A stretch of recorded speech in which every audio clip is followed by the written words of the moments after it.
Саламатсыздарбы? Кезектеги маанилүү маегибиздин коногу Жогорку Кеңештеги эл өкүлү Эргешев Алмазбек Маназбекович. Биз менен болуңуздар. Саламатсызбы, Алмазбек мырза, студиябызга куш келиптирсиз.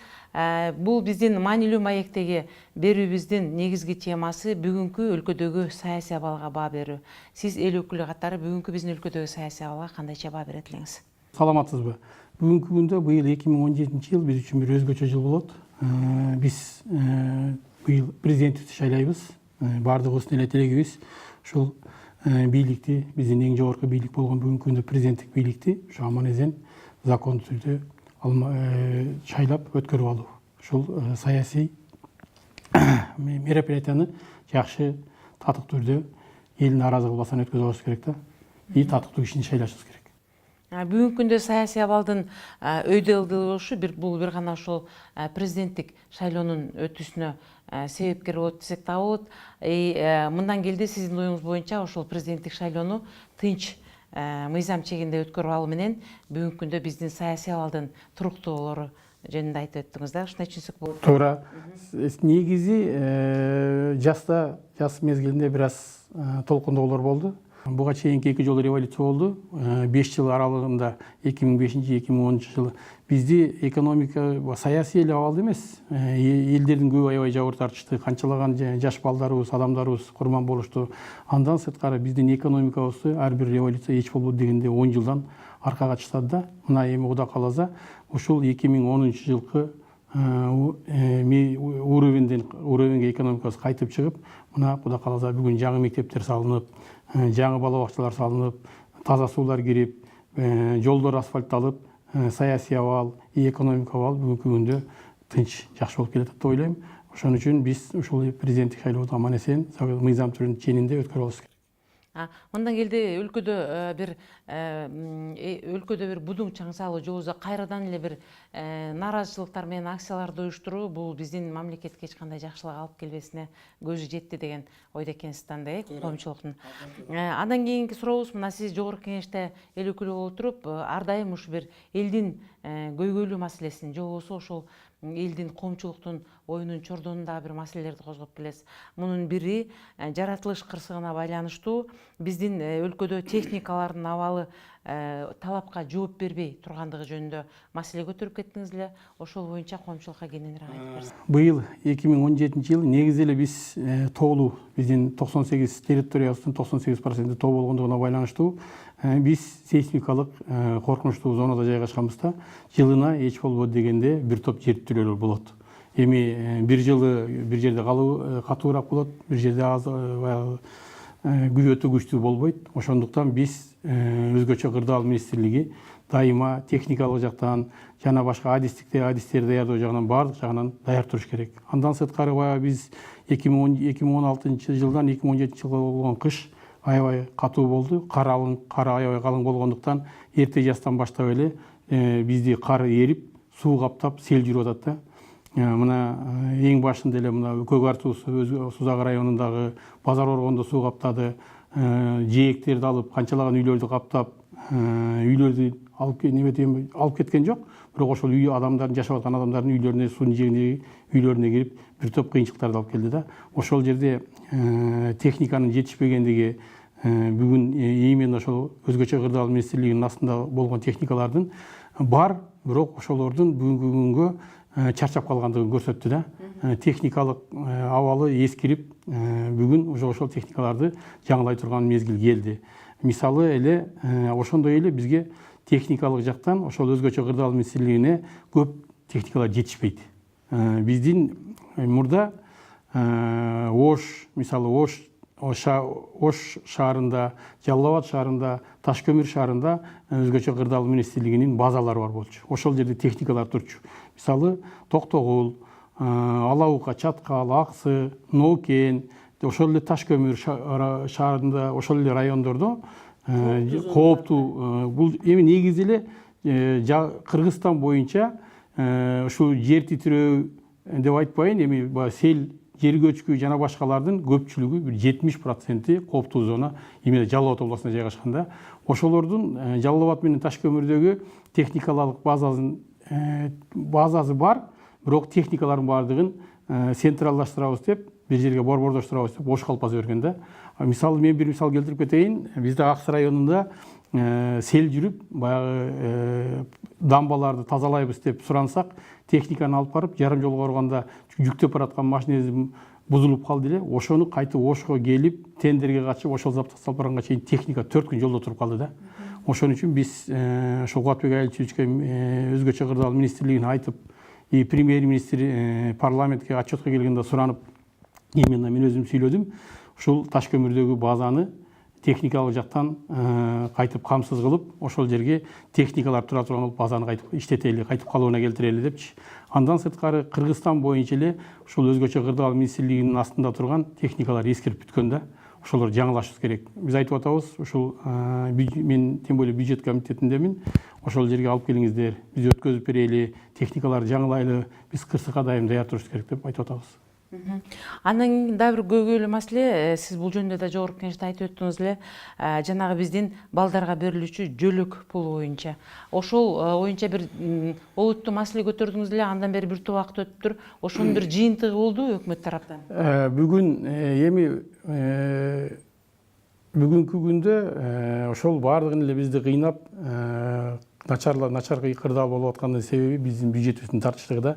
Өзүңүз билесиз, 2017 жылы 22-23 миллиард сом менен дефицит менен бюджет кабыл алынганда, биз ошол мисалы мына бүгүнкү күндө, бүгүн биз именно фракцияда карап, Кыргызстан фракциясы карап, биринчи окуудан бюджетный комитетинен өттү эле, жаңы ошол жөлөк пул жөнүндө жаңы закон келатат. Мурда эски закондо мындай болуп калганда, ошол жерде коррупциялык элементтерге жол берилип калган. Биринчиден, жанагы биздин айылга барганда, шайлоочуларга жолукканда барганда эле баардыгы айтып, нааразычылыктар аябай көп да. Себеби дегенде, ар бир адамга 900 сомдон ашык киреше ошол үй бүлөдө табылса, ошол үй бүлөдөгү жаш балдарга жөлөк пул берилбейт деп закон кабылданып калган да. Мисалы, чоң атасы менен чоң энесинин пенсиясы 4000 сом болсо, ошол үйдө 4 бала болсо, 2 небереси болуп, 2 абышка менен кемпир жашаса, ата энеси ал жерде болбосо дагы, ошол 2 жаш балага жөлөк пул берилбейт. Себеби дегенде, ошол чоң атасы менен чоң энесинин пенсиясы бар. Анан чоң атаңын машинеси бар экен, же атаңын машинеси бар экен, үйүңөрдө холодильниңер бар экен, апаң менен атаң кредит алыптыр деген аябай бир нонсенс окуяларга чейин түшүп болуп атабыз да. Анан ошолордун баардыгын жоёлу деп, мына жаңы закон, биз алып келип аткан закондо, ар бир жаңы төрөлгөн балага 3 жашка чейин 500 сомдон, ал эми тоолуу райондорго коэффициент менен 600 сомдон берели деп атабыз да. 3 жаштан жогоркусуна, эгер ошол үй бүлөдө 3 баладан ашык болсо гана берилет. 3 баладан аз болсо, ошол ата эне өзү багыш керек деп атабыз да. Анан мен бүгүн өзүм ошол фракцияда дагы сунуш кылдым. Бүгүн кат түрүндө бердим. Мен айтып атам, адам баласы негизи 1 жашка чейин калыптанат да. Денеси калыптанганда ошо 1 жашка чейин аябай чоң таасир этет. Ошол баягы медицинский термин менен айтканда, медиктердин отчетунда смертность до года деп коет да. Ошого аябай чоң көңүл бөлөт. Мен ошон үчүн айтып атам, 1 жашка чейинки балдарга 4000 сомдон пособие сүйүнчү пул берилет, акча. Андан сырткары, жок, ал төрөлгөндө 4000 сом. Андан сырткары 500 сомдон эмес, ошол 1 жашка чыкканга чейинки балага 12 ай биз 1000 сомдон берели деп атабыз да. Себеби ал бала витамин менен, жана башка сүт менен, жана башка азыктар менен ошолорду камсыз кылганга, эми баардыгын камсыз кылып албайт болуш керек, бирок жардам болсо деп атабыз да. Анан 2 жаш менен 3 жашта мурдагыдай эле 500 сомдон коэффициенти менен тоолуу райондордо 1000 сомдон кылса, 600 сомдон кылса болот деп ойлоп атабыз. Бүгүн ушул Кудай кааласа, может быть, биз каникулга кеткенге чейин ушул законду 3 окуудан өткөзүп кабыл алып кетебиз. Жакшы экен, бул тилегиңиз ишке ашса, биздин жарандар үчүн, коомчулук үчүн бир топ эле жакшы нерсе болот экен. Мен андан кийинки суроом сизге, мен бул жакка сиз конокко келердин алдында сиздин басып өткөн тарых жолуңузду карап чыктым. Анда сиз көп учурда Казакстанда ошо Казакстан ишкерлери менен бирдикте бизнес кылып, ушундай бир иштерди алып барган учурларыңыз көп экен.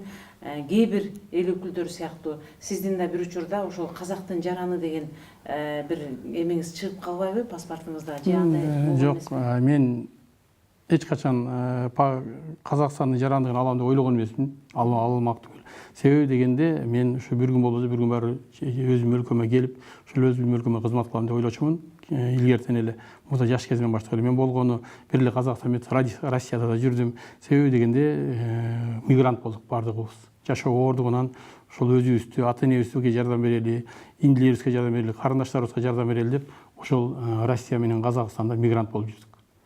Ал жерде биз жакшы жашап кеткенибизден же болбосо бул жакта качып кеткендигибизден эмес, ошол өзүбүздү бакканга биз мына азыр өзүңүз билесиз, биздин өлкөнүн аябай көп көлөмү бүгүнкү күндө ошол эле доллардын кармап турулушуна, курстун өспөшүнө жана элдердин ушундай тынч жашоосуна ошол Россияда, Казакстанда жана дүйнөнүн башка жерлеринде жүргөн биздин жаш балдарыбыз, кыздарыбыз жана башка мигранттардын жөнөткөн акчасын өтө чоң жардам тиеп атат.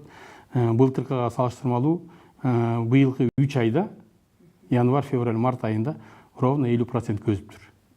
Мурунку жылы 301 миллион болсо, быйыл 444 миллион доллар келиптир. Бул только банк аркылуу келген. Андан сырткары өздөрү келе жатканда алып келе аткан жана башка жолдор менен келгендери дагы бар деп ойлойм. Мигранттардын биздин элибизге тийип аткан жардамдары аябай чоң. Ошон үчүн биз мигранттарга башыбызды ийип, таазим этип, ыраазычылык билдиришибиз керек. Мен деле ошолордой болуп, бир мигрант катарында бир мигрант болуп жүргөм. Мындан келди сиз качан өзүңүздүн жарандыгыңызды алмаштырган эмессиз, Жок, ал жөнүндө даже ойлогон эмесмин. Андан кийинки суроом, сиздин ошол эле жеке тарыхыңызда сиз окуп бүткөндө экономист, маркетолог болуп бүткөнсүз. Ошо кесибиңиз жөнүндө дагы эмне үчүн ал кесипти тандадыңыз? Эми биз окууга тапшырып атканда маркетолог деген кесип жок болчу. Анан биз Советтер Союзунун убагында окудук да. Биз Советтер Союзу таркап, еще жаңы экономика күчүнө кире элек мезгилде бүтүп калдык. Анан биз тапшырып атканда башка немеге, кесипке тапшырганбыз да. Экономист баягы материально-технический снабжение деп коет да, камсыздоо боюнча ошол кесипке тапшырганбыз. Ал кийин экономика баягы рыночный экономика деп коюп атпайбы? Ошол өзгөрүлүп кеткенине байланыштуу бир жаңы кесиптерди ойлоп табышып, анан кийин бизди андай деле мен маркетолог окутту деп айта албайм, бирок эми агайларыбыз, эжекелерибиз жакшы билим бергенге аракет кылды окшойт. Ошол экономист, маркетолог деген билимди алып, бирок мен ушул кийинки болгон кылган иштериме ошол окуганымдын аябай пайдасы көп тийди деп ойлойм.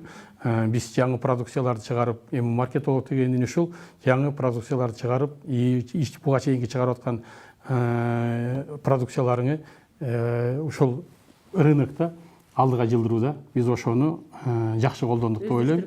Ооба, аябай ошол кесиптин именно ошол маркетологдун көп пайдасы тийди. Маегиңизге чоң рахмат. Кармаган орозоңуз кабыл болсун. Чоң рахмат. Мындай нерсени деген мен сизди көп сүйлөтүп, дагы берчү суроом, сиздин да коомчулукка айтып берчү нерсеңиз көп эле.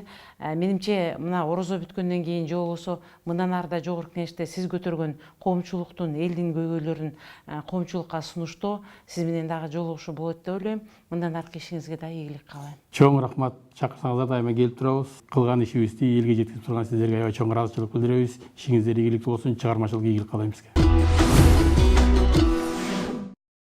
Бүгүнкү маанилүү маегибизде Жогорку Кеңештин депутаты Эргешев Алмазбек Манасбекович сиздерге маек куруп берди. Берүүнү Үмүт Мукамбетова алып барды. Кайрадан кездешкенче саламатта болуңуздар.